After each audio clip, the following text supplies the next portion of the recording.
webinaire de Dr. Sena sur la compétence culturelle et sur comment offrir des soins antiracistes. Donc, c'est ça, l'Association canadienne des thérapies cognitives et comportementales s'est engagée à combattre le racisme et la discrimination sous toutes ses formes, augmenter la diversité, à promouvoir le développement d'approches TCC qui sont plus sensibles aux enjeux d'identité raciale et ethnique. Donc, ce webinaire-là s'inscrit dans notre démarche. On va aussi avoir un autre webinaire qui va se tenir le 8 décembre, donné par Dr. Monica Williams, qui va aussi porter sur la compétence culturelle quand on donne des soins en thérapie cognitivo-comportementale. Par contre, ce webinaire-là va être en anglais, mais quand même, je vous invite à y participer si vous comprenez l'anglais.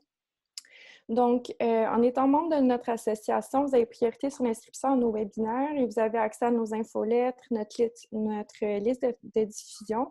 Donc, c'est ça, vous avez accès à toutes sortes de ressources en TCC.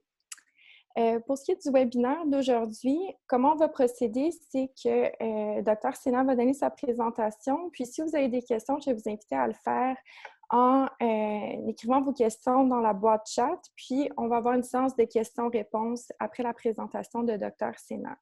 Aussi, je vous inviterai à vous mettre sur mute durant la présentation. Puis, si vous oubliez de le faire, c'est pas grave. Quelqu'un va pouvoir le faire pour vous. Donc, aujourd'hui, Dr. Jeanne-Marie Sena va vous présenter, c'est ça, sur la compétence culturelle et sur comment offrir des soins antiracistes. Dr. Marie Sena est professeure adjoint au programme de psychologie clinique à l'École de psychologie de l'Université d'Ottawa, où il dirige le laboratoire Vulnérabilité, Trauma, Résilience et Culture, donc le laboratoire VTRAC. Le VTRAC étudie les facteurs associés à la vulnérabilité, au trauma et à la résilience avec un intérêt particulier pour le rôle des facteurs culturels. Donc, notamment, un des axes de recherche s'intéresse particulièrement aux disparités en santé mentale et dans les services sociaux fournis aux personnes racisées. Donc, plusieurs des travaux de Dr. Sena se penchent sur les questions raciales, sociales, démographiques, économiques et culturelles liées aux disparités dans les services sociaux. Notamment, Dr. Sena a publié récemment un article dans la revue The Lancet que je vous suggère fortement d'aller lire parce que dans cet article-là, il détaille de manière très claire comment est-ce qu'on peut se questionner sur notre posture en tant que thérapeute puis comment est-ce qu'on peut vraiment s'assurer d'avoir une démarche qui est antiraciste. D'ailleurs, je vais me permettre de vous partager le lien dans la boîte chat. Pour ceux que ça intéresse, c'est vraiment un article que je vous suggère de lire, puis il est disponible à tous. Par contre, ça va être écrit en anglais. Donc, sans plus tarder, je vais laisser la place à Dr. Sena.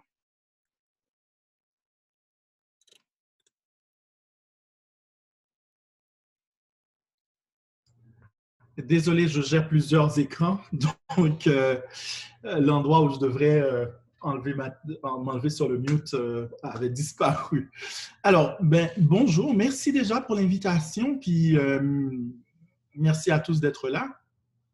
J'ai beaucoup de stock, donc je vais essayer d'aller vite. Par rapport à ça, j'ai aussi changé d'avis. Au lieu d'attendre la fin, s'il y a des questions, faites-moi signe. Mais n'hésitez pas à me couper parce que je n'ai pas accès, en partageant mon écran, je n'ai pas accès aux commentaires. Donc, s'il y a des questions, je ne peux pas les voir. Donc, n'hésitez pas à m'arrêter pour que je puisse répondre aux questions.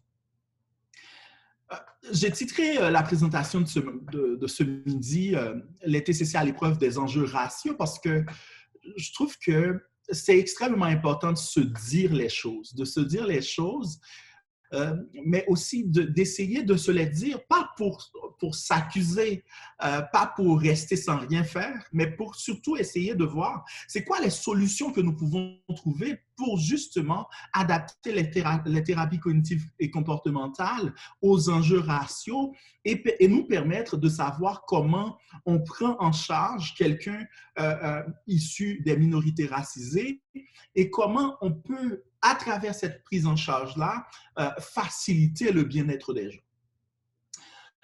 Je veux vous dire quelque chose dès le début. Moi, j'ai été formé en tant que psychologue dans plusieurs pays et en plus de cela, j'ai été formé en psychologie transculturelle, intertransculturelle. Je peux vous dire, à aucun moment de toute ma formation, on m'a parlé des enjeux raciaux. À aucun moment. Et donc, ça m'a pris de commencer à recevoir des jeunes issus des communautés racisées pour commencer à me poser des questions sur le fait que, ah ben tiens, tel ou tel aspect de ce que le jeune présente, ben, ça, c'est quelque chose qui, ça appartient aux enjeux raciaux. Puis en plus de ça, c'est que de comprendre que ça permet de configurer ce que l'enfant vit, ou des fois, c'est un acte raciste vécu par le jeune qui va déclencher ce que le jeune est en train de vivre. Donc, ne le prends pas, ah ben tiens, il est psychologue noir, il doit tout savoir. Non, j'ai été formé comme vous dans des universités occidentales où ces questions-là ne sont pas adressées. Et ne croyez pas que ces questions-là sont adressées non plus dans les pays où il y a une majorité de population noire, parce que tout simplement, ça peut ne pas être un enjeu dans ces pays-là. Et donc, nous sommes tous dans c'est juste pour vous dire que nous sommes tous dans ce bateau-là, où on essaie de comprendre les choses, où on essaie d'apprendre à partir de l'expérience et où on essaie de mettre les choses en perspective pour pouvoir mieux prendre en charge les communautés noires. Les objectifs d'apprentissage, d'abord, nous aider à comprendre c'est quoi les enjeux raciaux qui entourent les TCC. Ensuite, essayer de vous fournir un ensemble d'éléments, un ensemble de clés, un ensemble d'outils qui peuvent vous permettre de mieux prendre en charge les communautés racisées, de mieux comprendre, mais aussi d'ajouter un ensemble d'éléments dans vos protocoles qui peuvent plus facilement vous aider à les prendre en charge. Passons sur le plan parce que j'ai juste retenu les grands points du plan. Alors, pour la première partie, essayons d'abord de voir ce que c'est les enjeux raciaux en TCC. La question, c'est que par rapport à l'efficacité des TCC, ce qu'on a trouvé, c'est que tout le mouvement sur les études, en fait, sur les données ou les traitements qui sont soutenus par les données empiriques, ont montré que quand il s'agit des communautés, en fait, d'abord, ça a montré que les TCC sont efficaces pour un ensemble de troubles, mais quand on regarde les communautés racisées de manière générale, on va se rendre compte qu'il y a souvent, quand il s'agit de les prendre en charge, les TCC nous offrent des résultats souvent mitigés. C'est un premier constat. Et donc, surtout par rapport, par exemple, si on prend les hommes noirs, plusieurs études ont montré que les TCC étaient inefficaces pour prendre en charge ceux qui font face à la dépression. Mais l'un des éléments les plus importants en ce qui concerne les TCC, c'est que le taux d'abandon chez les communautés racisées est beaucoup plus élevé comparativement aux communautés blanches. Et donc, ça nous pose la question justement de l'efficacité des TCC pour les communautés racisées, mais aussi ce que ça nous amène également à considérer, c'est la question de est-ce que les TCC, quand ils sont culturellement adaptés, nous permettent justement de mieux prendre en charge les communautés noires et racisées? La réponse, d'abord, c'est oui. Oui, parce que quand il y a cet effort-là, on arrive à retenir plus de personnes en thérapie, mais la réponse, elle est aussi non. Elle est aussi non parce que dans ces protocoles-là, des protocoles culturellement adaptés, ce qu'on constate, c'est qu'on continue, même quand le protocole est culturellement adapté, surtout auprès des populations noires, on continue à voir que, ah ben tiens, il y a comment dire, le taux de rétention est encore moins élevé comparativement aux communautés blanches. Alors, la question, c'est pourquoi? L'un des éléments de réponse qu'on trouve assez rapidement, c'est que quand les protocoles n'intègrent pas les enjeux raciaux, eh bien, ça pose un ensemble de problèmes. Et ce qu'on trouve, c'est que la question raciale, la question de la couleur de la peau, c'est pas la couleur de la peau qui pose problème. Ce qu'il faut comprendre, c'est l'ensemble des expériences qui sont associées à la question de la couleur de la peau, à la question ou encore aux enjeux raciaux.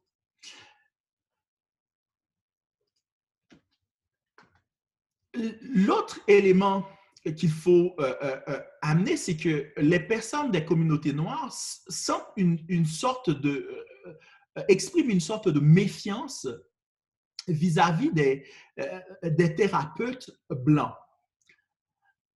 Mais ce qui arrive aussi, c'est que quand nos protocoles ne permettent pas d'adresser très clairement les enjeux raciaux, ce qui arrive, c'est que c'est le thérapeute qui va le faire. Le thérapeute, il va le faire par rapport à sa propre vision.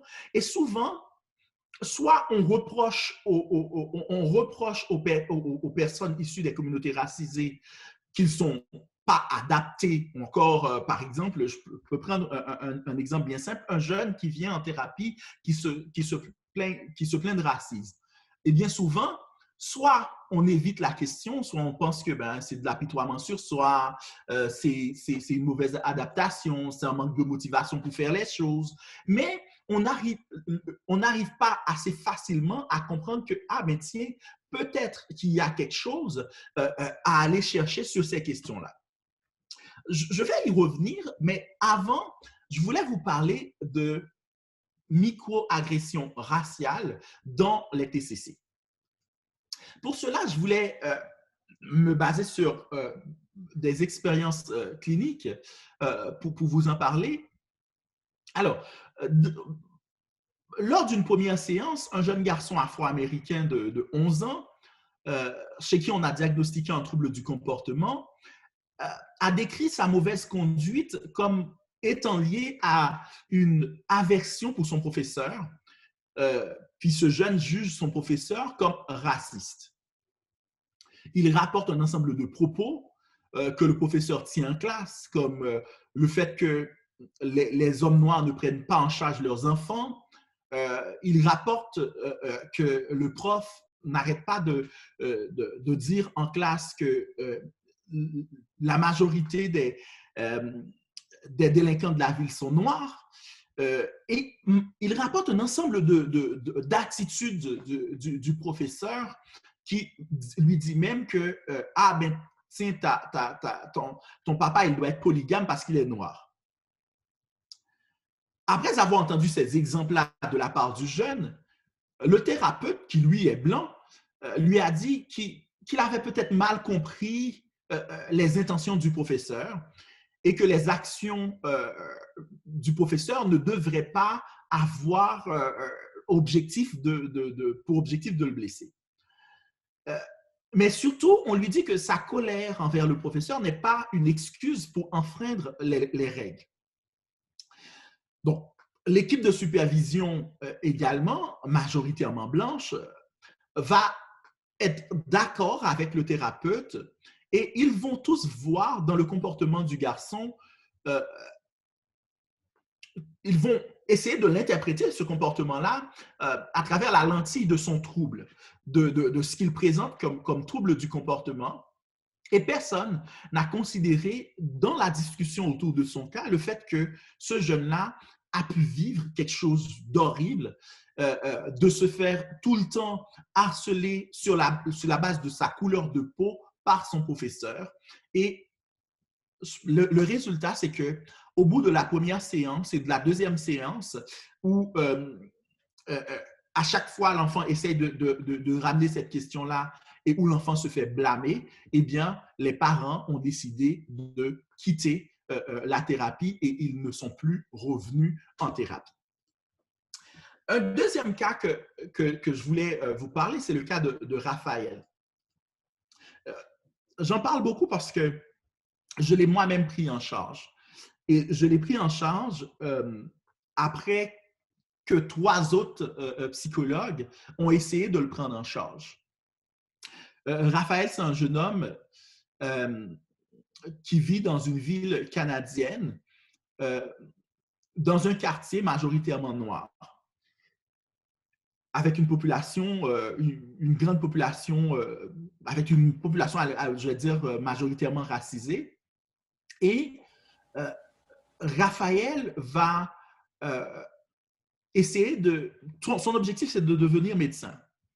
Au cégep, il va avoir un ensemble de A+, et puis il essaye de rentrer en faculté de médecine et se fait refuser par 3 universités. Il va faire un bac en sciences biomédicales. Il a que... En fait, sa plus mauvaise note, c'est un A. Sinon, il a que des A+. Et puis là encore, il essaie de rentrer en fac de médecine et il se fait refuser à nouveau par 3 universités. Il ne comprend pas ce qui lui arrive et il rentre dans une profonde dépression. 2 mois après ne s'être jamais sorti de chez lui, il va se retrouver à sortir pour faire plaisir à sa maman, parce que sa maman n'arrête pas de lui dire « mais il faut sortir, c'est pas normal que tu restes chez toi, tu ne fais rien, tu as laissé tomber ton travail, tu as tout laissé tomber, tu restes chez toi, c'est pas normal. » Pour faire plaisir à sa maman, il veut sortir pour une fois. Puis là, en sortant, il trouve une voiture de police et dans cette voiture de police, un des policiers va lui dire Hey macaque, tu t'en vas t'acheter des bananes? Raphaël rebrousse chemin, il rentre chez lui, il fait une tentative de suicide. Une tentative qui aurait pu être fatale. Sa maman le découvre inanimé, appelle les ambulances, on provoque un coma de près de 2 mois, d'environ 2 mois, et il sort à l'hôpital longtemps après. Et en sortant de l'hôpital, il va voir 3 thérapeutes suivis et à chaque fois qu'il essaie d'adresser la question de l'agression raciste qu'il a été victime de la part du policier, c'est à chaque fois balayé d'un revers de main. Et à chaque fois, il se fait blâmer par le fait que, ah ben tiens, ouais, mais c'est pas, ça n'apporte pas une tentative de suicide. Oui, il y a eu cette action-là, mais ouais, mais il doit y avoir plus que ça. Et personne n'a voulu l'entendre. Moi, je l'ai reçu. Et quand je l'ai reçu,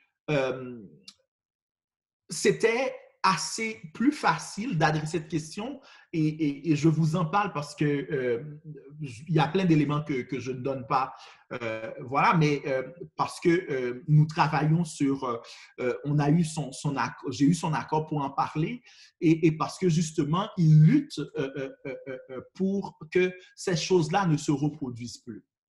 Alors, l'idée de vous rapporter ces cas-là, c'est de vous permettre de voir que non seulement le racisme peut participer dans ce qui structure, fait développer un problème de santé mentale, mais aussi ça peut précipiter, ça peut déclencher. L'élément, c'est que à chaque fois que Raphaël a essayé d'en parler, ou le jeune de 11 ans, c'est qu'ils sont victimes de ce qu'on appelle les microagressions raciales, qui sont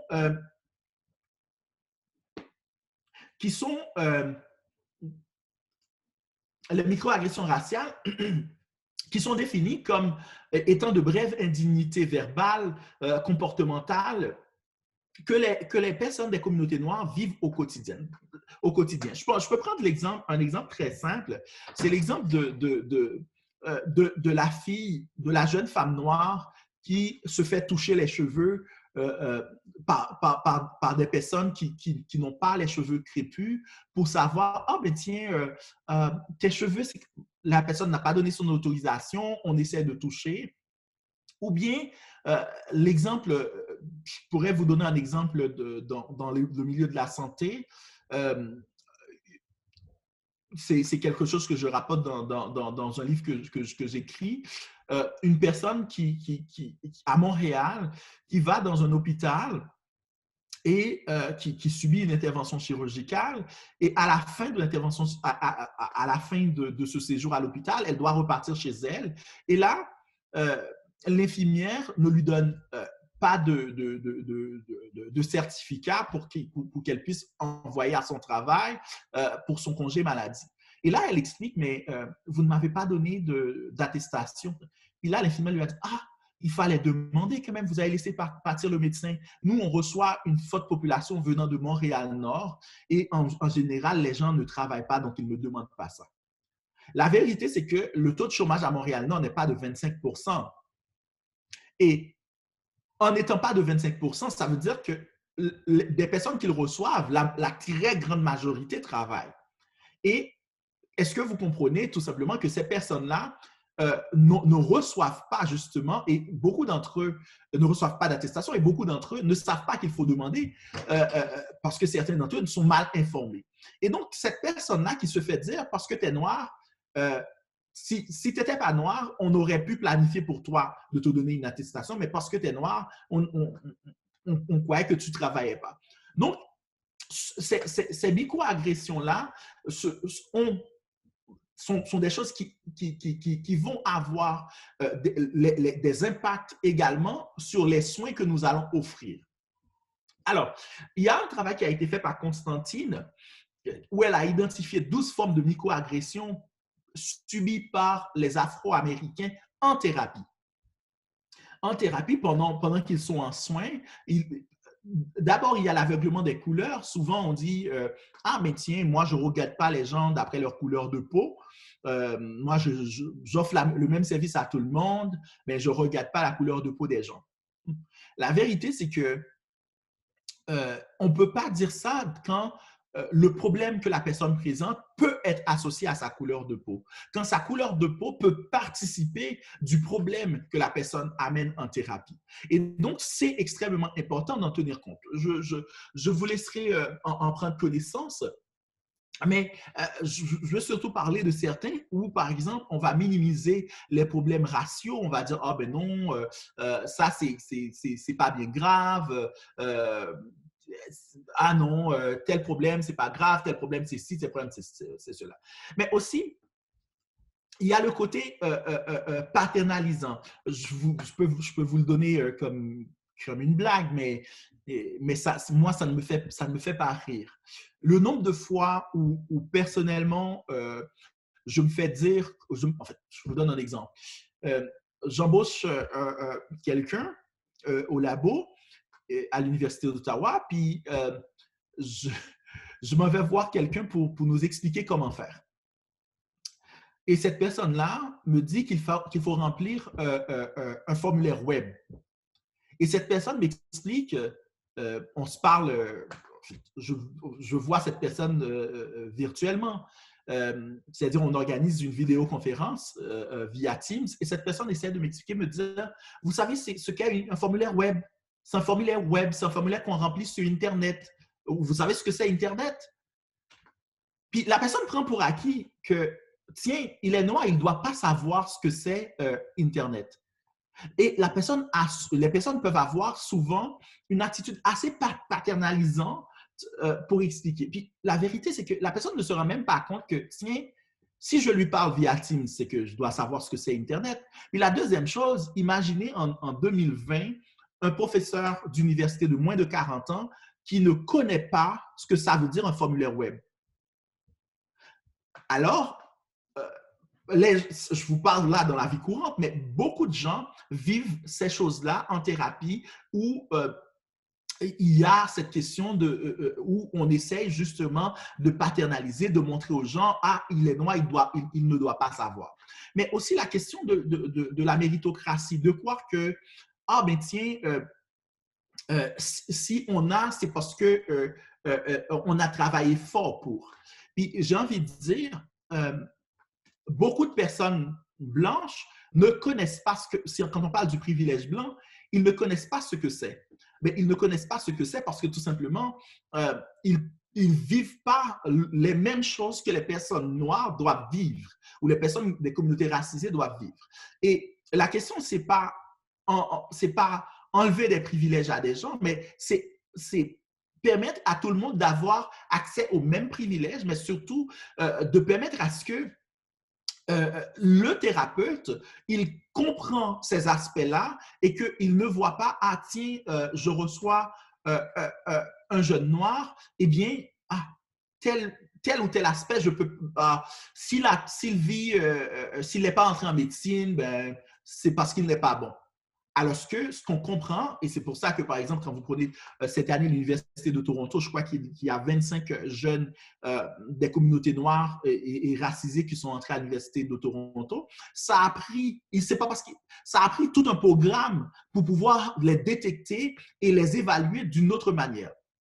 C'est pas parce qu'ils sont moins bons, pas du tout. Ils ont même des fois les meilleures notes, mais même en ayant les meilleures notes, ils ne sont pas rentrés parce qu'il y a un ensemble de déterminants sociaux qui facilitent l'accès aux études. Et donc, ce mythe-là de la méritocratie aussi, ça fait partie des micro-agressions que les personnes vivent, que les personnes des communautés racisées vivent en thérapie.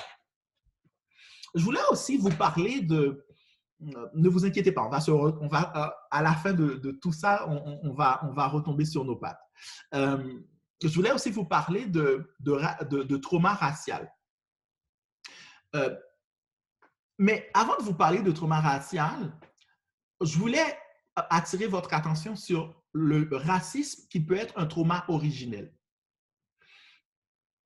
J'ai envie de vous dire que les personnes issues des communautés racisées, ils se souviennent tous de la première fois qu'ils ont été victimes.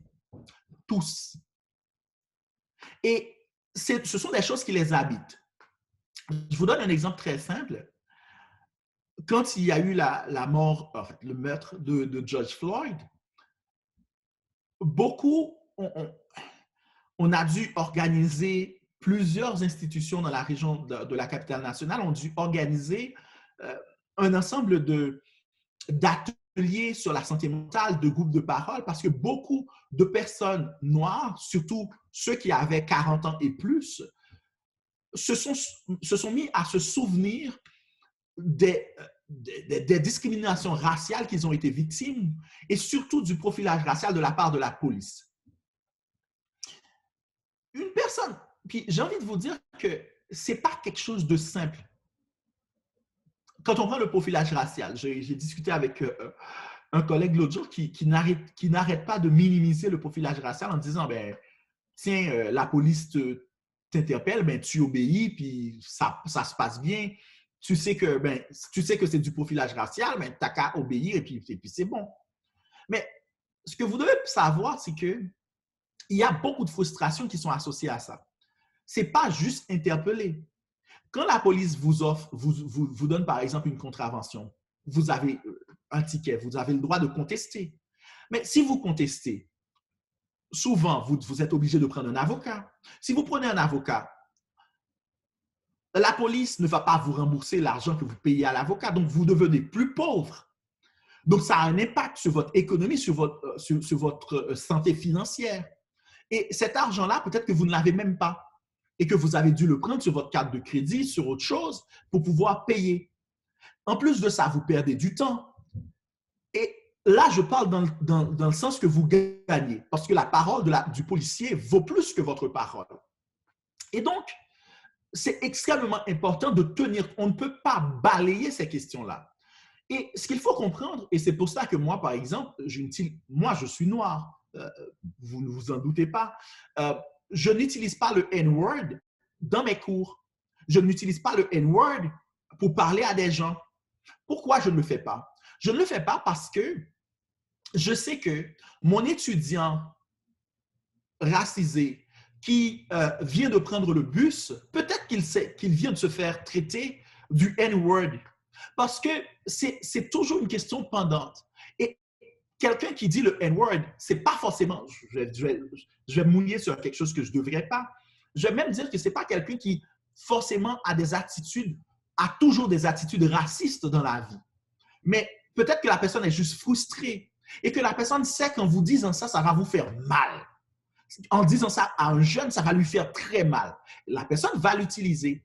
Et donc, le racisme, en plus d'être, ça peut être un trauma originel, mais en plus de ça, ça peut être un danger toujours imminent dans le bus parce que vous piétinez quelqu'un ou quelqu'un vous piétine et que vous demandez à la personne de s'excuser ou vous passez devant un conducteur et qu'il est fâché. Eh bien, il peut y avoir cette attitude-là et il faut comprendre que c'est toujours un danger imminent. L'ensemble des études ont montré que le racisme est associé à un ensemble de problèmes de santé mentale, dont la détresse psychologique, le trouble de stress post-traumatique, la dépression, les symptômes obsessionnels compulsifs, la faible estime de soi et d'autres maladies qui sont plus de l'ordre du physique, comme l'hypertension artérielle, le diabète, les maladies cardiaques. Je veux juste vous donner un dernier exemple. Pour mieux comprendre l'importance du racisme et ne plus le minimiser dans nos soins. Savez-vous que, d'abord, je pourrais prendre le cas de Clyde, mais de beaucoup d'autres. Clyde, c'est un gradué des années 70 à Yale University. Quand Clyde est mort, c'est un des plus grands avocats américains en termes des droits civils. Et quand il est mort, il y a une étude qui a été menée auprès des étudiants de sa promotion à Yale. On a compris que les étudiants noirs de cette promotion-là étaient 2 à 3 fois plus morts, plus nombreux à mourir, à être morts que des étudiants blancs. Ah, ben tiens. Mais ce qu'on comprend à travers ce chiffre-là, c'est que, ah, ben tiens, il meurt plus souvent. Et il va y avoir des études qui vont être menées à partir de ça, et on va comprendre que même en ayant une éducation plus élevée, les hommes noirs meurent plus vite que les hommes blancs. Ah, sauf que ce qu'on va se rendre compte, c'est que plus les hommes noirs sont éduqués, plus ils sont stressés. Et souvent, leur stress est dû aux discriminations raciales qu'ils ont dû vivre pendant leur parcours pour arriver à où ils sont. Et à partir de cela, il y a un ensemble d'études qui ont été menées par David Williams à Harvard University, où on va comprendre que le racisme est le principal facteur de la mortalité des hommes noirs et qui sont les mieux formés aux États-Unis, des Afro-Américains les mieux formés aux États-Unis. Donc, c'est juste pour vous dire qu'il ne s'agit pas d'un petit problème, il s'agit d'un problème majeur. Et quand vous recevez une personne des communautés noires, c'est extrêmement important d'en tenir compte. Je voulais vous parler l'un des impacts majeurs du racisme, c'est le racisme intériorisé. C'est un impact majeur. Et le racisme intériorisé, j'aimerais d'abord dire ce que ce n'est pas du colorisme. Le colorisme, c'est le fait que ah ben tiens, entre noirs ou encore entre personnes racisées, celui-là a un teint plus clair, il discrimine celui qui a un teint moins clair, il discrimine celui qui a encore moins clair et tout. C'est pas ça. C'est pas aussi un problème d'estime de soi. Qu'est-ce que c'est? Le racisme intériorisé est la situation qui se produit dans un système raciste lorsqu'un groupe racial opprimé par le racisme soutient la suprématie ou la domination du groupe dominant en maintenant ou en participant à l'ensemble des attitudes, des comportements, des structures sociales et des idéologies qui sous-tendent le pouvoir du groupe dominant. Et donc, c'est pas rien que vous pouvez entendre entre hommes noirs, il y a quelqu'un qui vient de faire une bonne chose et puis un dit « Ah, lui, c'est un blanc garçon ». Ah, c'est un blanc garçon, ça veut dire, un blanc garçon, ça veut dire une très bonne personne. C'est une bonne personne, c'est quelqu'un de bon, de généreux. Mais pourquoi un blanc garçon? Parce que tout simplement, ils ont intégré comme système de valeurs, comme de dire, j'aime le dire, il n'y a rien de bon qui vient de Nazareth. Il n'y a rien de bon qui peut venir de notre communauté. Et donc, s'il y a quelque chose qui est bon, ça doit, si un membre de notre communauté fait quelque chose de bien, ça doit venir du fait qu'il est en relation avec les autres communautés, ça doit venir de l'influence des autres communautés. Et donc, c'est extrêmement important à comprendre ces aspects-là parce que ça façonne la mentalité de la personne, ça façonne la personnalité des jeunes que vous recevez, des jeunes, mais aussi des adultes que vous recevez en thérapie. Et ne pas en tenir compte, c'est passer à côté de plein de choses. Parlons du trauma racial. Il y a plusieurs sources à cela, plusieurs facteurs de risque. D'abord, les traumas historiques et culturels, les traumatismes communautaires, le fait de vivre dans la communauté et de vivre un ensemble d'attitudes de racisme, de microagressions raciales, de discrimination liée à l'emploi, discrimination dans la santé. Je pense que la mort de Joyce et Chacouane au Québec a montré toute la question. Et par rapport à ça, je prends cette question pour mieux vous permettre de comprendre. C'est tellement facile de juste radier l'infirmière et l'auxiliaire infirmière, je crois, qui avait tenu ces propos. Mais dites-vous une chose. Pour pouvoir tenir ces propos-là, ces personnes-là ne doivent pas se douter que leurs collègues acceptent ces propos. S'ils savaient qu'en disant ces propos, ils auraient été repris tout de suite, très rapidement par leurs collègues, croyez-moi, ils ne les auraient pas dit. Ils n'auraient pas prononcé ces propos-là. Mais aussi, ça doit être une habitude. Ce n'est pas quelque chose qui est arrivé le premier jour. Le premier jour, ça aurait été plus timide. Et donc, tout cela pour vous dire que quand les personnes vivent dans un système raciste, mais aussi font face à des discriminations ouvertes, des discriminations cachées. Vous postulez pour un poste, on ne vous le donne pas, puis vous apprendrez des années après qu'on ne vous le donnait pas. Je ne vais pas dire quelle université, mais je peux vous donner un exemple très simple. Un collègue d'une université québécoise me raconte, on vient d'embaucher un autre prof noir dans son université. Et là, un autre collègue blanc l'approche pour lui dire ben, on vient d'embaucher tel autre prof, il devrait venir te remercier. Puis là, il dit mais comment ça? Il dit ben, avant toi, on a refusé tellement de profs noirs parce qu'on avait peur qu'ils ne s'adaptent pas. Puis toi, tu t'es tellement adapté, bien adapté, que ça nous a donné la possibilité de pouvoir embaucher d'autres profs noirs. Et donc, ça montre aussi tout le poids qu'il peut y avoir et sur ces personnes-là, et c'est l'une des choses qui est ressortie dans un ensemble de groupes de parole que nous avons eu avec des étudiants, où les étudiants des communautés noires ont clairement dit ils ne se sentent pas comme juste étudiants, ils se sentent comme étudiants, mais aussi ambassadeurs. C'est comme ils ne veulent pas échouer, ils veulent pas faire les mauvais choix pour qu'on ne critique pas leur communauté. Parce que c'est comme s'ils se sentaient responsables si on arrivait à critiquer leur communauté. Donc, tout cela pour vous dire quoi? Pour vous sensibiliser au fait sur cette question-là. Et par rapport au trauma racial, cela désigne en fait l'ensemble des impacts, des dommages émotionnels, des dommages mentaux qui sont causés par cette discrimination-là. Et comme je l'ai dit tantôt, quand on fait la rencontre, quand une personne des communautés racisées fait la rencontre du racisme, eh bien, ça, la personne se souvient, et comme la personne se souvient, on ne peut pas passer à côté de ça.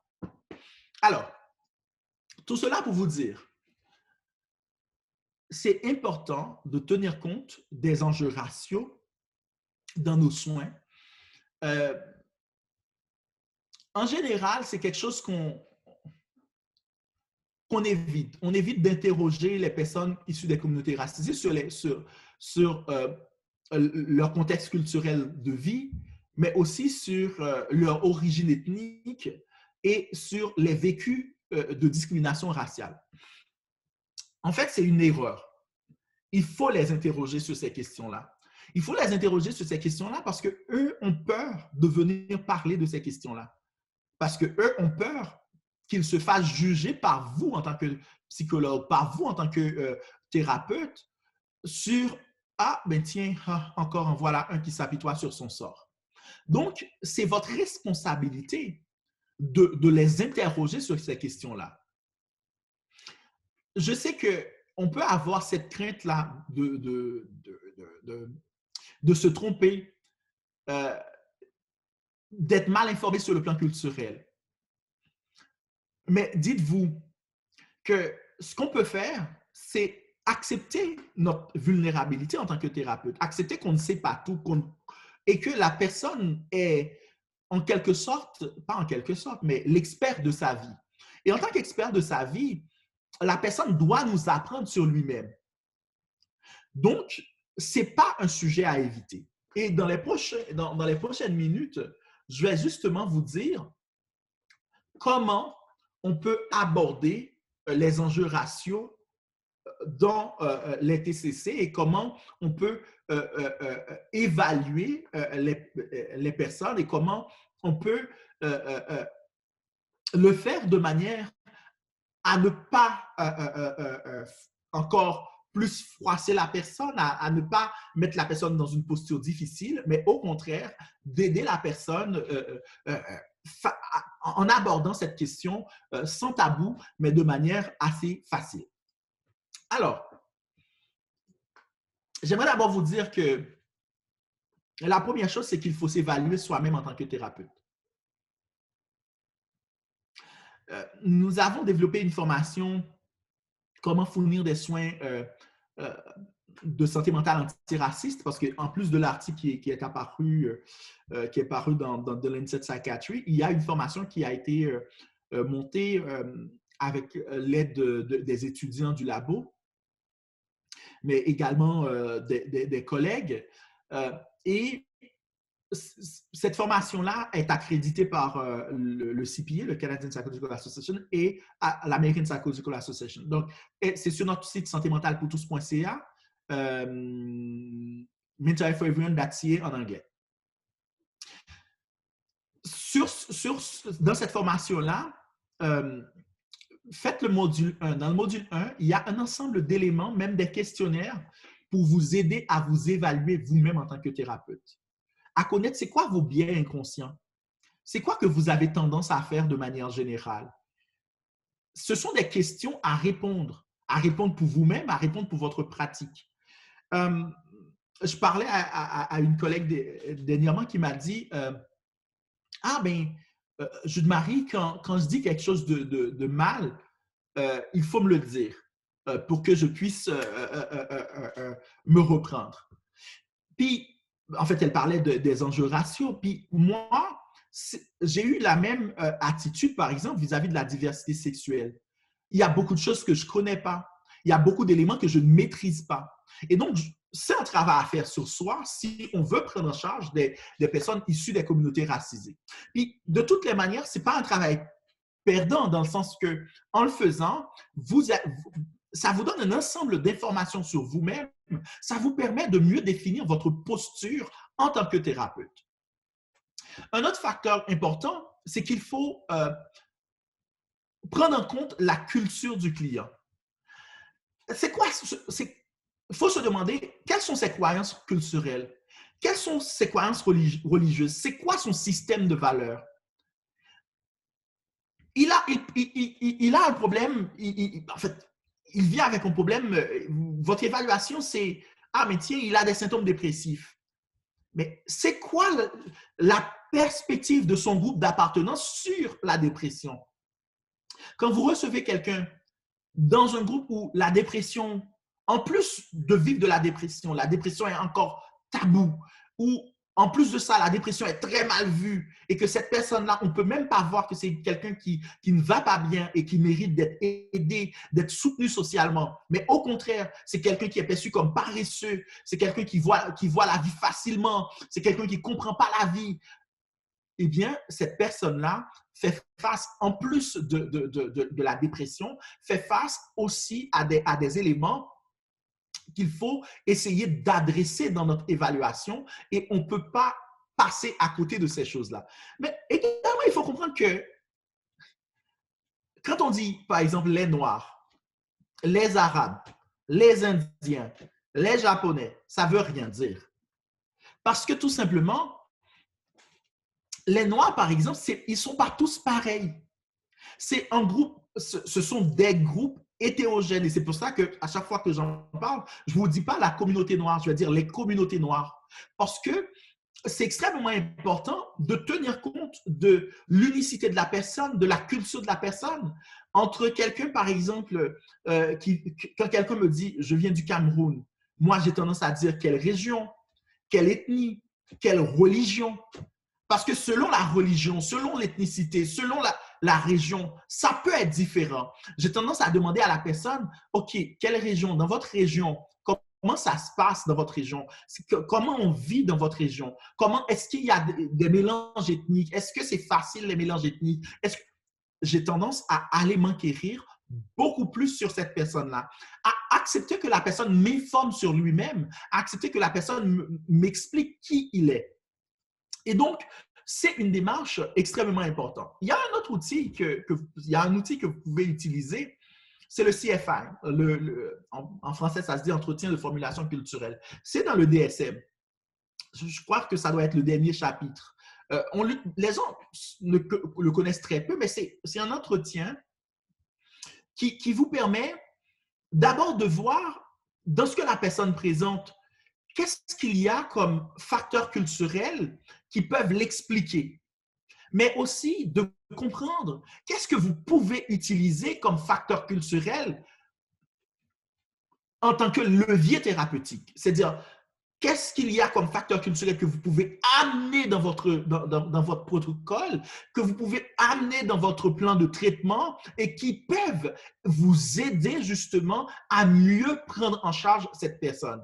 Et donc, cet outil-là, ça permet aussi de voir c'est quoi la perspective de la personne des problèmes que la personne présente. C'est quoi sa propre perspective, mais aussi c'est quoi la perspective de son groupe d'appartenance. Et donc, en faisant ce travail-là, ça vous permet justement d'avoir non seulement une vision en fait, standardisée, une vision normée de ce que la personne présente, mais aussi d'avoir une vision beaucoup plus riche, beaucoup plus large et en ayant connaissance de comment la personne voit son propre problème, en ayant connaissance de comment le groupe d'appartenance de la personne voit son propre problème, ça vous donnera justement des clés pour savoir comment vous pouvez adresser ces questions-là et mieux prendre en charge la personne. Puis ce qu'il ne faut pas oublier, c'est que souvent, quand on fait des recherches auprès des communautés racisées, on va aller chercher en général les personnes qui sont les plus pauvres, les personnes qui sont les plus défavorisées.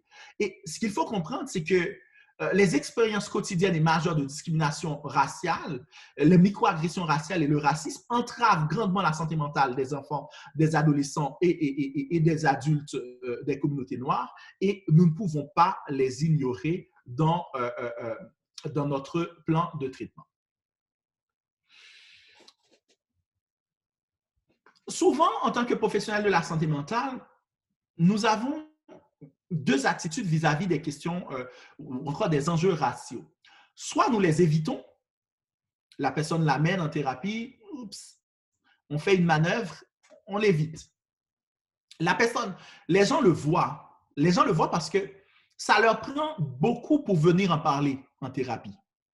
C'est difficile pour eux déjà d'en parler. Et quand ils en parlent et qu'ils voient si nous les évitons, puis dans le pire des cas, ce que nous faisons, c'est que nous les blâmons. Nous les blâmons et nous disons comment, nous essayons d'expliquer que mais la personne a fait ça, mais c'est peut-être pas exactement ce que la personne a voulu faire. La personne a fait ça, mais peut-être que vous avez du mal comprendre, ou peut-être la personne était dans un mauvais jour.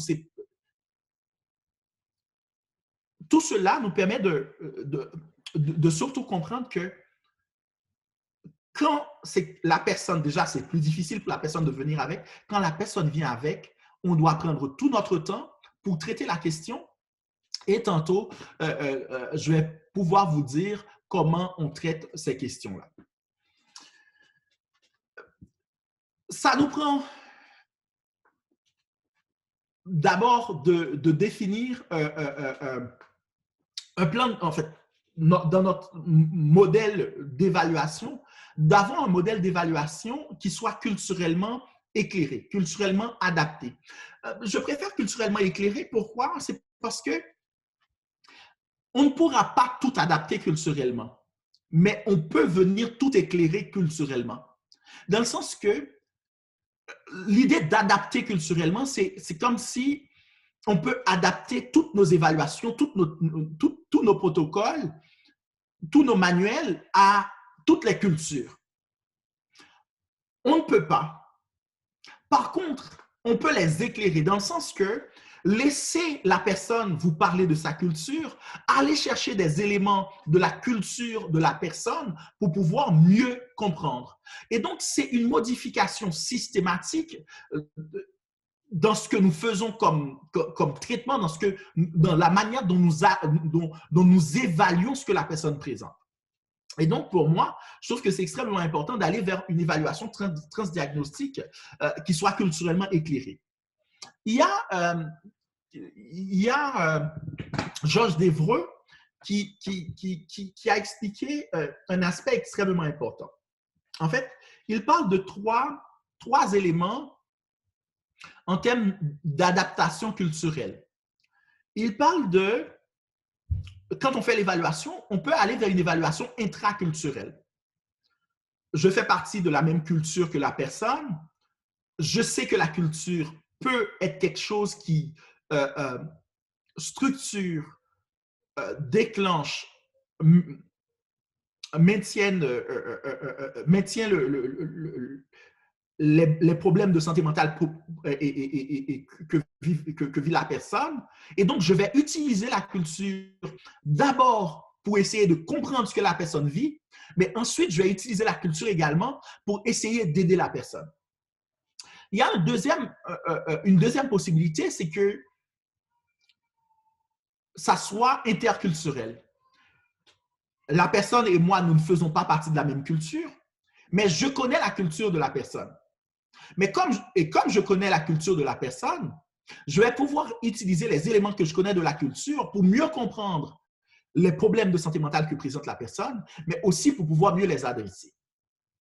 Il y a une troisième possibilité, c'est de faire une évaluation métaculturelle. La personne et moi, nous faisons partie de deux cultures différentes. Je ne connais pas la culture de la personne, mais sachant que la culture peut être un élément important, je prends le temps de demander à la personne quels sont les éléments dans sa culture qui peuvent venir expliquer ce que la personne vit comme difficulté. Puis souvent, j'entends des gens me dire peut-être que la personne ne le saura pas en demandant. C'est vrai. Si on demande à la personne, mais c'est quoi dans votre culture qui explique votre trouble? La personne ne le saura pas. Mais si je commence à demander à la personne, OK, vous présentez telle difficulté, est-ce qu'il y a des gens de votre famille qui a déjà présenté cette difficulté-là? Est-ce que dans votre culture, comment les gens comprennent les gens qui présentent cette difficulté-là? Est-ce qu'ils sont stigmatisés? Est-ce qu'ils sont aidés? Est-ce qu'ils sont... Comment? Puis, vous pouvez avoir des perles. Moi, à chaque fois que je l'ai fait, j'ai eu des perles. Ce que j'appelle des perles, en fait, j'ai envie de dire des perles rares, dans le sens que les personnes vous sortent des choses qui, mais tiens, vous ne l'auriez pas vu par vous-même. Par vous-même, mais tiens, OK. Puis, je pourrais vous donner un exemple. Je rencontre quelqu'un de culture Bambara Et c'est une culture que je connais très peu. Puis je commence à discuter avec la personne, avec cette personne-là qui vit une situation difficile, extrêmement difficile. Puis la personne, d'ailleurs, m'a été transférée parce qu'on ne savait plus trop quoi en faire dans le service. Puis dès que j'ai commencé à discuter avec cette personne-là, je lui ai demandé, mais est-ce que vous pouvez me parler de vos parents? Et la personne commence à me parler de ses parents. Et rapidement, la personne commence à me dire que euh, ma maman a vécu le même problème que je vis quand elle était jeune femme. OK. Et je continue et à parler avec cette personne-là. Et après, la personne me dit, je lui dis, mais est-ce que, comme vous avez dit, votre maman, est-ce que votre maman avait des sœurs? Oui, ma maman avait une sœur et elle, non, elle n'a pas vécu ça. OK, votre grand-mère. Oui, ma grand-mère l'a vécu. Et comment vous expliquez que votre grand-mère l'a vécu et votre mère l'a vécu? Ah, ben dans ma famille, c'est toujours les premières femmes de la famille qui vivent ça. OK? Donc, la personne perçoit ce qu'il vit comme un héritage.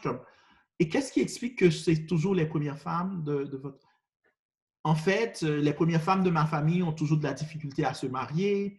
Et comme on ne se marie pas et qu'il y a beaucoup d'oppression quand on ne se marie pas, c'est plus difficile. Et qu'est-ce qui explique que les premières femmes de votre famille ne se marient pas? Ben, c'est parce qu'on a plus de responsabilités de prendre en charge les hommes de la famille, de faire à manger, de faire ci, de faire ça. Donc, on n'a pas le temps Puis de voir au fur et à mesure, la personne m'a amené des éléments, des éléments, des éléments, des éléments. Et à la fin de cette première séance, la personne m'a dit, Docteur Sena, j'ai envie de vous demander quelque chose. Est-ce que je peux vous revoir demain? Je n'avais pas de place dans mon calendrier. Je lui ai dit, mais normalement, c'est chaque semaine que je devrais vous voir. Elle dit, non, non, non, non. Je ne peux pas attendre la semaine prochaine.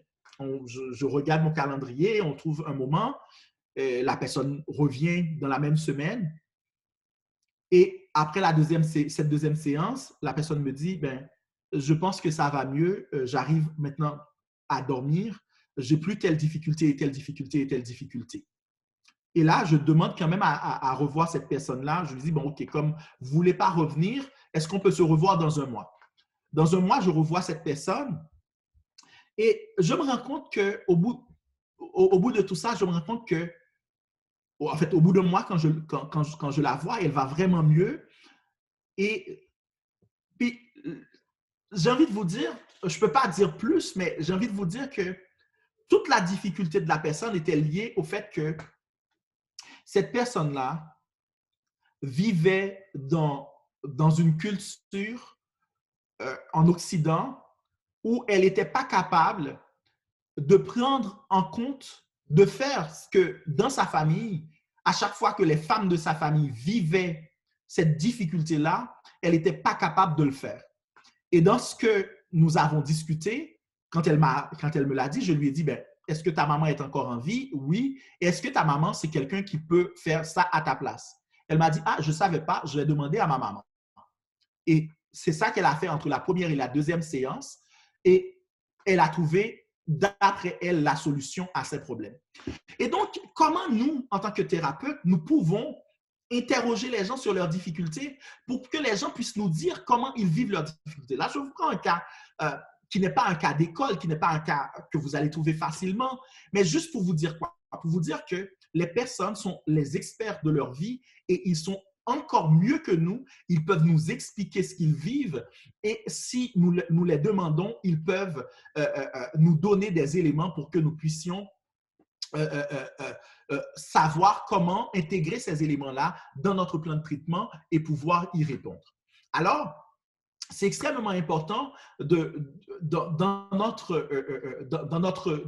évaluation de tenir compte non seulement de la culture de la personne, mais également de sa religion et de la perspective de son groupe d'appartenance.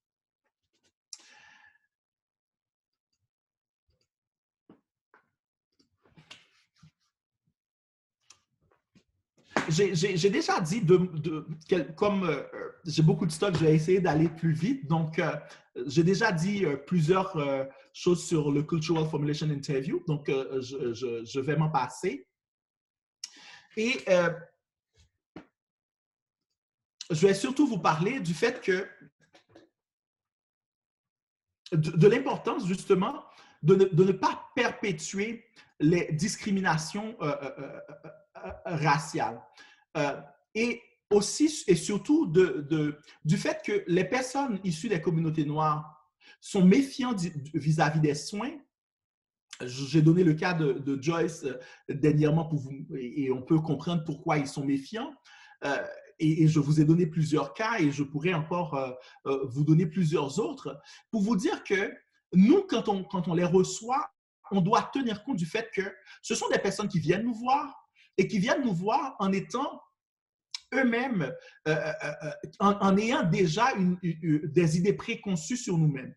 J'ai dit ça dernièrement, en fait, l'année passée à mes étudiants, puis ça les a un peu choqués quand je leur ai dit que quand la personne vient vous voir, ne croyez pas que la personne vient que la personne issue des communautés racisées qui vient vous voir, il n'a pas lui-même ses propres préjugés sur vous.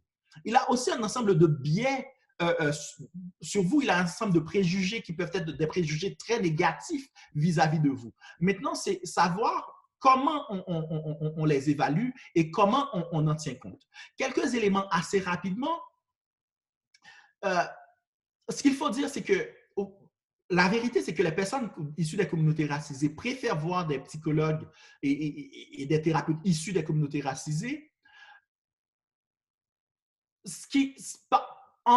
Pourquoi? Parce que dans leur tête, ça va, en fait, dans leur esprit, ça va être plus facile. Mais la vérité, c'est que quand vous les voyez, peu importe votre culture, peu importe votre couleur de peau, si vous arrivez à les mettre à l'aise assez rapidement, si vous arrivez à les rassurer et à montrer que vous êtes, ces enjeux-là, vous les connaissez et que, en fait, quand je dis que vous les connaissez, vous connaissez que ça peut être, que la question raciale peut être un enjeu, que les discriminations raciales peuvent être des enjeux et que vous les adressez assez rapidement, la personne est rassurée et la personne peut plus facilement s'ouvrir à vous dire ce qui ne va pas vraiment, au lieu de vous dire tout simplement quelque chose là, je me sens pas bien, mais de vous dire exactement, ah ben j'ai été victime de telle chose depuis, je me sens plus déprimé, j'arrive pas à manger, j'arrive pas à dormir, et la personne peut plus facilement aller jusqu'à vous dire ce qu'il pense. L'autre élément aussi, c'est de ne pas vous dire que vous savez. La personne a des attentes. Demandez aux gens, puis c'est quelque chose qu'on devrait toujours faire de toutes les manières, demandez aux gens leurs attentes. Demandez aussi leurs attentes par rapport à notre façon de faire, mais également essayez quand on trouve, avant par exemple, on a notre plan de traitement, on fait une restitution pour expliquer à la personne notre évaluation. Dans cette restitution-là, ne faites pas juste une restitution comme si on était l'expert, mais en plus de cela, prenez le temps de prendre, surtout sur les éléments les plus importants, de demander à la personne sa vision de ce que nous avons compris. Mais en plus de demander à la personne sa vision de ce que nous avons compris, prenez aussi le temps de demander à la personne ces éléments sur le plan de traitement et de demander aussi à la personne, est-ce qu'il y a autre chose sur lesquelles que la personne aimerait que nous travaillions? Ne reproduisons pas non plus ce que la société fait. C'est que la personne qui vient vous voir d'une communauté racisée, dites-vous qu'il y a déjà des éléments de pouvoir. Et des éléments de pouvoir dans le sens que la personne, par rapport au racisme intériorisé, mais aussi par rapport à la faible estime de soi qui est associée à la victimisation des discriminations raciales, la personne peut facilement se penser que, ah, mais tiens, déjà la personne est dans une relation d'infériorité avec vous et en plus vous êtes son ou sa thérapeute. Donc, il y a déjà plusieurs éléments, plusieurs couches de pouvoir plusieurs couches qui peuvent expliquer le pouvoir que vous pouvez avoir. Donc, prenez le temps Et souvent, les clients peuvent, surtout les jeunes ce sont les parents qui les forcent à venir, ils peuvent être très hostiles vis-à-vis de vous. Prenez ce temps-là, c'est un temps important, non seulement de les rassurer, mais d'ouvrir la discussion. Et l'un des éléments, et le CFA aide vraiment à bien le faire, c'est quand vous arrivez à faire croire à la personne que la personne est aussi un expert de sa vie, que la personne peut vous expliquer des éléments de sa vie, eh bien, ça rassure la personne et ça permet à la personne de pouvoir mieux s'ouvrir. D'autres éléments aussi, c'est de déterminer les expériences de discrimination. C'est quoi les expériences que la personne de discrimination que la personne a dû vivre, mais aussi comment la personne arrive à s'adapter par rapport aux expériences de discrimination. Qu'est-ce que la personne fait pour s'adapter face à ces expériences-là? Et je pense que quand vous arrivez à demander à la personne qu'est-ce que la personne fait, ça permet à la personne assez rapidement de pouvoir sortir non seulement de la victimisation, mais aussi de se dire, ah mais tiens, mon thérapeute, ma thérapeute s'intéresse à l'idée que même si j'ai vécu tout ça, je peux aussi arriver à vivre à travers et à pouvoir m'en sortir. Donc, c'est quoi les stratégies de coping ou encore que ce soit les stratégies adaptées ou inadaptées, c'est extrêmement important de les évaluer parce que ça vous donne aussi des éléments. La personne qui vous dit, par exemple, mais à chaque fois que je suis victime d'une discrimination raciale explicite, ben, je me mets à boire. Donc, vous savez que c'est un pattern, ça peut être un pattern, quelque chose que vous devez adresser et que vous ne pouvez pas laisser passer.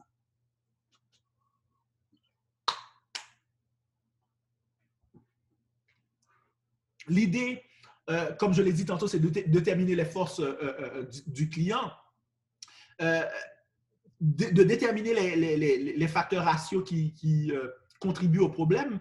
Le questionnaire UNREST qui a été élaboré par ma collègue Monica Williams est un bon exemple. Il y a aussi le Everyday Discrimination Scale, il y a aussi le Major Discrimination Scale. Ce sont tous des éléments que vous pouvez trouver dans notre formation et qui sont à l'intérieur même du module en ligne. Moi, je pense que de toutes les manières, ça je le fais avec tous les clients. C'est quoi vos objectifs de thérapie? C'est quoi vos objectifs en venant ici? Et aussi, analyser avec la personne ce que la personne peut faire et comment faire pour y arriver. Dans la communauté racisée, pour certaines communautés, c'est extrêmement important de voir aussi c'est quoi les objectifs de la famille.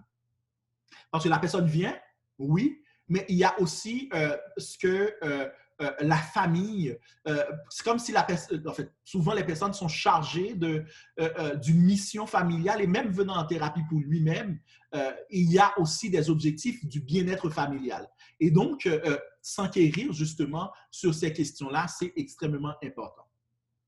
J'ai mis ce slide pour vous dire des éléments, en fait, des questionnaires que vous pouvez utiliser justement pour évaluer les questions qui sont liées aux discriminations raciales. Il y a aussi la question de la langue. C'est extrêmement important à prendre en compte.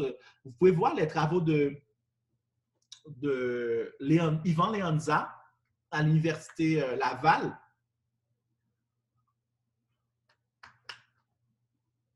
Mais aussi les travaux de Cécile Rousseau à McGill University pour voir un peu, pour mieux comprendre les questions qui sont liées à la langue. Alors, troisième partie, des éléments pour construire des protocoles culturellement adaptés et qui tiennent surtout compte des enjeux raciaux. La première chose que je voulais vous dire, c'est que le triangle pensée, émotion, comportement, ça ne fonctionne pas toujours pour les communautés racisées. Dans beaucoup de cas, les personnes vont, en fait, entre ce qui est de l'ordre émotionnel et ce qui est de l'ordre du physique, ça se joint tellement qu'il faut les traiter de manière, j'ai envie de dire de manière simultanée, mais il faut en tenir compte parce que ce sont des éléments extrêmement importants pour mieux comprendre, mais aussi pour mieux défaire. Et mieux, que ce soit ça participe de la psychoéducation, ça participe de comment on va mettre en place un plan pour mieux répondre aux aspects cognitifs. Donc, tout cela pour vous dire que les travaux de Sobo sur cette question ont permis de définir justement les émotions, comme de parler de sentiments de préférence, parce que justement, il y a un environnement et l'environnement a des impacts énormes sur la pensée, sur les sentiments, sur les comportements. Et par rapport à l'environnement, je pourrais juste vous donner cet exemple. C'est que beaucoup de personnes issues des communautés noires, ils vont beaucoup somatiser. En fait, la santé mentale se témoigne beaucoup dans le corps, surtout dans les communautés noires. Ça va être surtout le corps qui va être le témoin des problèmes. Les gens, au lieu de se plaindre d'être anxieux ou d'être dépressifs, d'être déprimés, ils vont surtout se plaindre de mal de dos, de douleurs abdominales, de mal d'estomac. Donc, il faut comprendre ces aspects-là et il faut aussi comprendre l'effet écrasant de l'environnement, du fait que ces personnes-là vivent un ensemble de discriminations dans leur milieu de travail, dans les écoles, dans les hôpitaux, mais aussi de comprendre qu'il y a un ensemble de déterminants, à la fois des déterminants sociaux, mais aussi des déterminants culturels qui font partie en fait, qui structurent ce que la personne vit. Quand je parle de déterminants, comprendre la question, par exemple, du statut socio-économique, comprendre le rôle du genre dans la communauté de la personne.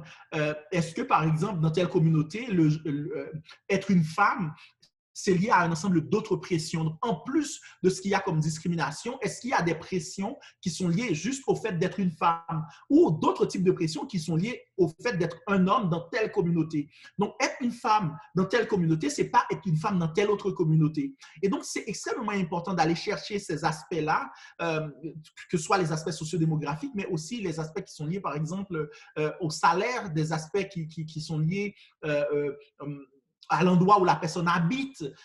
Donc, tous ces aspects-là peuvent aider à mieux comprendre comment intégrer, en fait, ça peut nous aider à intégrer tous ces aspects-là dans notre évaluation, mais également dans notre intervention.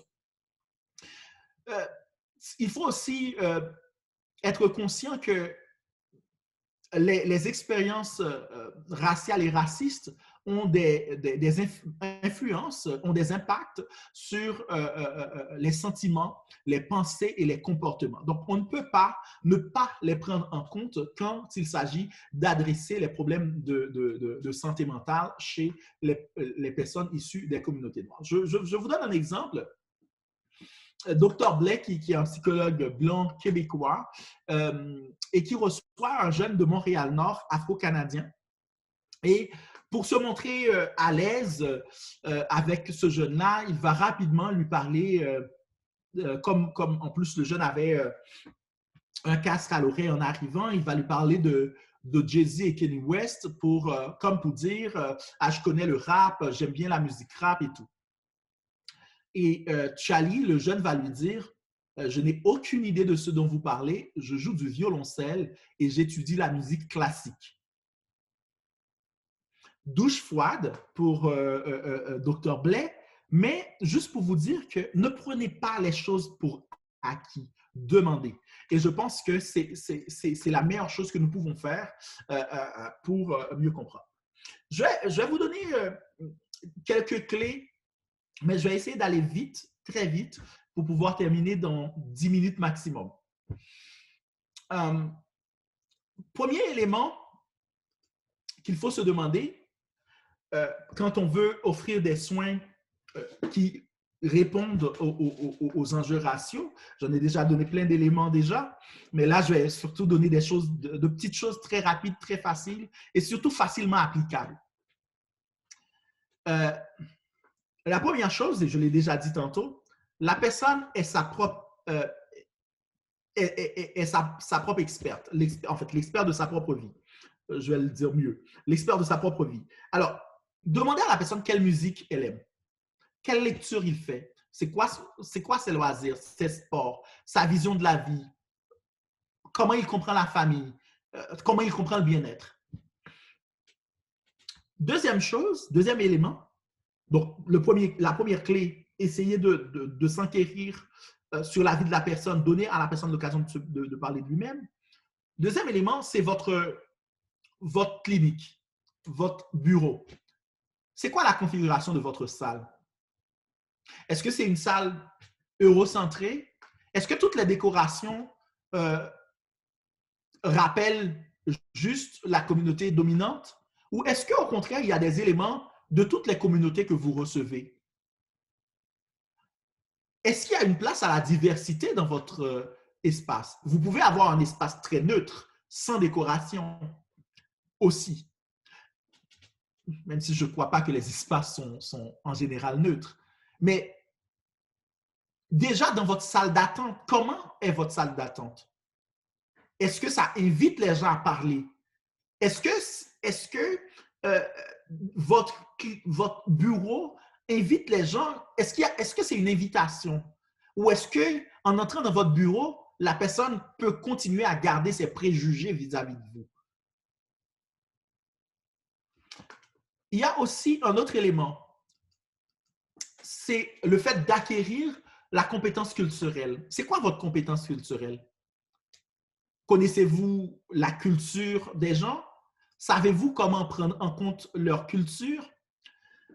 Je ne vais pas traiter toute cette question, puis vous pouvez, les slides, je vais juste les passer, mais vous pouvez aller trouver ces slides sur notre site santémentalepourtous.ca, mentalhealthforeveryone.ca. Mais je voulais vous parler de passer de l'incompétence inconsciente, de l'incompétence culturelle inconsciente à la compétence culturelle inconsciente. De l'incompétence culturelle inconsciente à la compétence culturelle inconsciente. L'idée, c'est que beaucoup de gens, beaucoup de nous, en tant que psychologues, psychothérapeutes, nous ne savons pas que nous sommes incompétents culturellement. Et donc, nous faisons les choses de manière assez ignorante, mais en fait, nous ignorons la culture des autres, nous obéissons à ce manque de connaissance à l'égard de la culture de l'autre et nous agissons comme si la culture de la personne n'existait pas ou comme si cette culture-là ne pouvait rien avoir avec les problèmes de santé mentale que la personne présente. Puis, on peut être sensibilisé sur ces questions-là. On peut apprendre à pouvoir utiliser la culture, apprendre à savoir que, dans nos évaluations, on doit tenir compte de la culture. Dans nos évaluations, dans nos plans d'intervention, on doit tenir compte de la culture de l'autre. Et puis, ça peut nous permettre à développer un ensemble d'automatismes qui fait que quand on reçoit quelqu'un, eh bien, on sait qu'on est toujours en présence d'une personne, mais pas seulement une personne. On est en présence d'une histoire, on est en présence d'une famille ou peut-être plusieurs familles, parce que peut-être que la personne a dû vivre avec ses deux parents à un moment et que les deux parents se sont divorcés et que la personne a dû vivre entre papa et maman. Et puis entre papa et maman, ou maman et maman, ou papa et papa, il y a peut-être d'autres papas et papa, d'autres papas et maman, d'autres maman et papa. Et comment tout cela vient construire la personne. Mais aussi, vous êtes en face peut-être d'une religion, de l'athéisme peut-être, ou peut-être vous êtes vous êtes aussi en face de la culture de la personne. Donc, tout cela va pouvoir vous permettre, en sachant tout cela, ça va pouvoir vous permettre de pouvoir développer un ensemble d'automatismes. Et ces automatismes-là vont pouvoir vous permettre de faire quoi? D'abord, de savoir que il y a un ensemble de... La personne, c'est une personne avec un ensemble de croyances, de valeurs et d'attitudes. Et donc, il faut intégrer tous ces aspects-là dans l'évaluation, mais aussi dans l'intervention. Ça va pouvoir vous permettre à mieux définir votre environnement de travail, mais aussi ça va pouvoir vous permettre de pouvoir mieux communiquer avec la personne et de communiquer avec la personne de manière à ne pas l'agresser, de communiquer avec la personne de manière à pouvoir mettre la personne assez à l'aise pour que la personne puisse vous dire c'est quoi le problème qui l'amène vraiment. Beaucoup de personnes rentrent dans votre bureau, peuvent rentrer dans votre bureau, sortir de votre bureau après 20, 30 séances sans vous avoir jamais dit ce qui les avait amenés parce qu'ils pensent, ils arrivent à interpréter, ils ont peut-être tort, que si je dis ça, mon thérapeute ne sera pas assez accueillant vis-à-vis de ça, mon thérapeute ne sera pas assez accueillant pour comprendre ce que je suis en train de vivre, eh bien, je vais traiter d'autres problèmes, d'autres difficultés et ne pas traiter les vrais problèmes qui m'amènent en thérapie.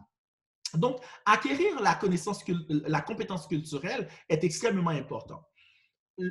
L'autre clé de laquelle je voulais parler, c'est le fait de procurer la sécurité culturelle aux clients. Ce n'est pas la même chose. C'est que ce qu'il faut comprendre, il y a un ensemble de pratiques coloniales, néocoloniales, et il y a aussi aujourd'hui un ensemble de mouvements de décolonisation. J'ai lu pas plus tard qu'hier soir un papier un article sur la décolonisation de la psychiatrie et en fait, des sciences cliniques, psychiatriques et psychologiques, et comment beaucoup d'universités ont pu créer des chaires de recherche sur la question. Beaucoup d'universités ont dû créer un ensemble de commissions justement pour décoloniser leur formation, mais aussi décoloniser les critères d'inclusion. En fait, les critères de sélection des étudiants. Parce que la vérité, c'est qu'aujourd'hui, en psychologie, je prends particulièrement la psychologie, je suis psychologue, il y a beaucoup de difficultés pour un étudiant racisé de rentrer dans nos programmes. Mais aussi parce que souvent, il y a très peu de psychologues dans leur communauté, ils ont très peu d'informations sur ce qu'il faut faire pour y rentrer. Et quand ils y rentrent, les autres étudiants sont capables de leur sortir des choses inimaginables, mais parce que aussi les étudiants ne sont pas formés sur ces questions-là et que les étudiants, à aucun moment dans leur formation, on a adressé les enjeux raciaux, mais aussi les étudiants n'ont pas suivi de formation sur comment devenir antiraciste. Et d'ailleurs, je vais faire un peu de pub. On vient de lancer une autre formation sur le même site, Devenir antiraciste, Becoming Antiracist, où justement, nous essayons de donner les éléments pour développer des attitudes antiracistes. Et donc, reconnaître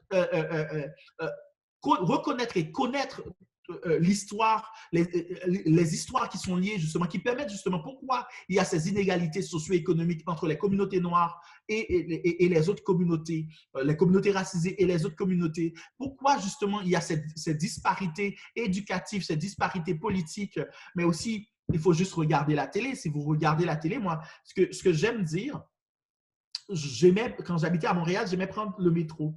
Vous regardez dans le métro, il y a c'est tellement multiculturel, puis vous arrivez dans votre bureau, eh bien, ces personnes-là disparaissent.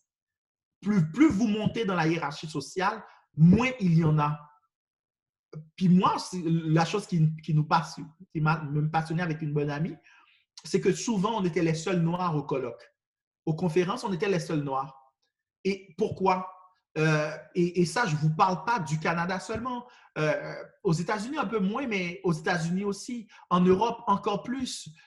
Quand vous vous retrouvez à Oslo dans une conférence et que, oh tiens, il y a 350 personnes, vous êtes la seule personne noire. Qu'est-ce que ça vous dit comme personne noire? Et donc, reconnaître ces choses-là, reconnaître ces aspects-là, c'est extrêmement important pour adopter dans tout ce qui est cultural adapted CBT ou culturally informed CBT, la notion de sécurité culturelle pour justement mieux comprendre les dynamiques de pouvoir et savoir comment ces dynamiques de pouvoir peuvent influencer ce que la personne vit comme problème, mais aussi comment ça peut aider, vous pouvez utiliser ces éléments-là justement pour aider la personne et créer justement un cadre où la personne se sent en sécurité pour discuter, pour parler et pour dire exactement pourquoi il est venu en thérapie.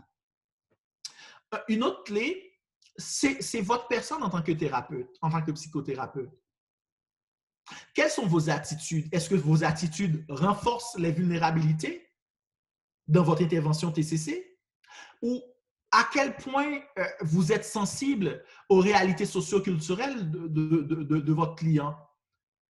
Est-ce que vous avez une relation respectueuse avec lui? Est-ce que vous avez compris que, tiens, je reçois cette personne-là, comme le dit Angela Davis, je suis dans une société raciste, je ne peux pas me suffire, je ne peux pas accepter d'être seulement non raciste, genre moi je ne suis pas raciste, mais d'être anti-raciste, d'être contre le racisme. Je vous donne un exemple.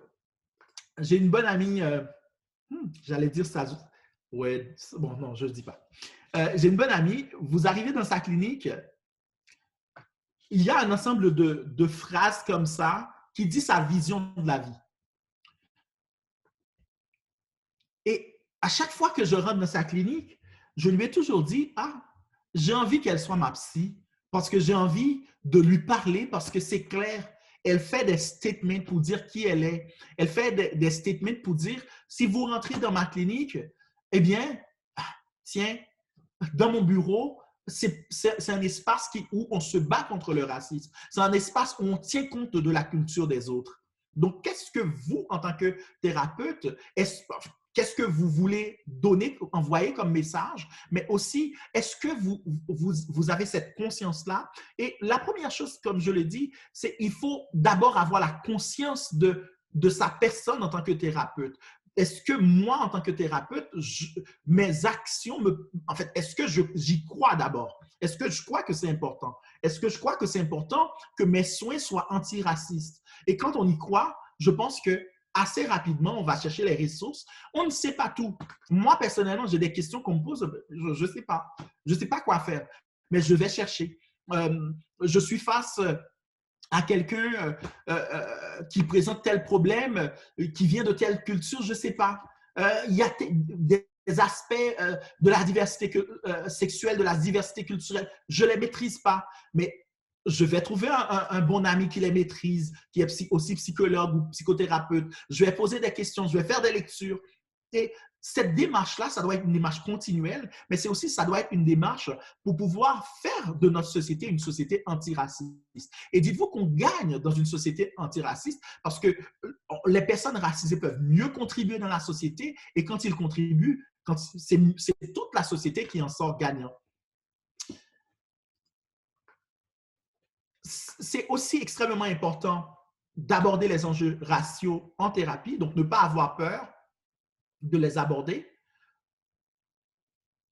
parce que ça y va du succès de votre intervention, mais aussi de ne pas avoir peur de dire à votre client que vous ne savez pas tout et donc d'être à l'écoute, de prendre le temps d'adresser les souffrances qui sont associées au vécu du client, au vécu, aux expériences racistes raciales et racistes du client et de ne pas avoir peur de le faire.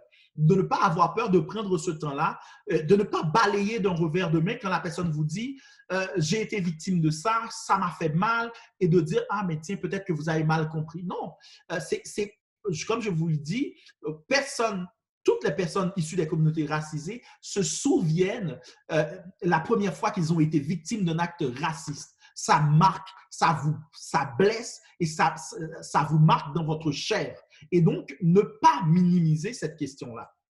Et donc, de faire attention justement, de ne pas blâmer les clients, mais au contraire, d'accueillir cette question-là et de mieux l'utiliser. Comme je l'ai dit, quelques autres éléments assez rapidement pour vous dire que les problèmes de santé mentale sont très stigmatisés, par exemple, dans les communautés noires. C'est extrêmement important de vous le dire. Donc, la personne qui vient, il s'est fait violence pour venir. Et donc, prendre en compte cet aspect-là, c'est extrêmement important. Prendre en compte, c'est quoi les soutiens sociaux de la personne? Est-ce que la personne l'a dit à la maison? Est-ce que c'est quelque chose que la personne peut exprimer à ses amis? Est-ce que c'est quelque chose que la personne a honte d'exprimer dans sa famille, auprès de ses amis? Euh, L'autre élément, c'est la question de la religion et de la spiritualité qui peuvent être très importants dans la vie des personnes issues des communautés racisées. Le fait que la psychoéducation dans notre démarche de TCC doit être une démarche continuelle, de ne pas avoir peur de revenir sur des choses pour les réexpliquer à plusieurs étapes de votre intervention, de venir refaire, en fait, de venir reprendre des éléments pour vous assurer que la personne a bien compris. Donc, ce sont des choses à ne pas avoir peur de faire. De ne pas oublier non plus que souvent, euh, euh, euh, le corps, c'est l'expression des problèmes de santé mentale dans les communautés racisées, surtout auprès des communautés noires. C'est extrêmement important. Puis de ne pas oublier que les problèmes de santé mentale se figurent dans la culture et dans le corps. Mais dans la culture, surtout dans le sens que ce que vous dites pour exprimer votre dépression, ce que vous dites pour exprimer votre anxiété, ça vous a été dicté par votre culture.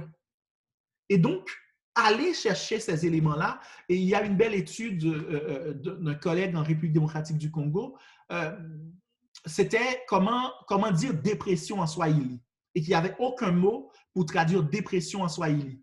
Et donc, nous avons dû faire, j'ai dû faire avec lui tout un travail pour savoir comment est-ce qu'on peut dire dépression en Swahili et exprimer tout ce qu'il y a comme, en fait, tous les critères diagnostiques pour que les gens puissent comprendre par rapport à leur propre point de vue. Donc, imaginez que vous êtes en train de dire quelque chose à quelqu'un qui n'existe pas dans sa langue maternelle, qui n'existe pas dans sa façon, dans sa conception des choses. Et donc, il faut pouvoir tenir compte justement de la culture et de ces choses. J'ai mis quelques références, mais il y en a vraiment beaucoup plus que ça. Alors, merci. Et si vous avez des questions, je me ferai un plaisir d'essayer de répondre. Je n'ai pas toujours les réponses, mais surtout, dites-vous que j'avais beaucoup de stock. J'ai dû aller vite et je pourrai revenir sur certains points s'il y a des questions qui les concernent. Merci. Merci beaucoup, Dr. Sinan, pour votre présentation. Ça éclaire beaucoup, ça donne beaucoup de pistes de réflexion, là, à savoir quel genre de questions il faut se poser en tant que thérapeute. Comment est-ce qu'on peut, comment dire, c'est ça, toujours se remettre en question. L'effet que ça me fait, votre présentation, c'est que ça appelle beaucoup à l'humilité, de toujours être capable de se remettre en question, puis remettre aussi en question nos propres référents en termes de c'est quoi être aidant, c'est quoi faire de la thérapie, c'est quoi qu'on considère comme étant le bien-être, ou même, c'est ça, se rétablir d'un problème, comment est-ce qu'on conçoit ça, ça peut être différent euh, pour une personne qui provient d'une autre culture. Donc, merci beaucoup. On pourrait prendre des questions. Je ne sais pas si il y a des personnes qui préfèrent mettre leurs questions dans la boîte chat ou ils préfèrent parler à voix haute aussi. C'est comme vous le préférez.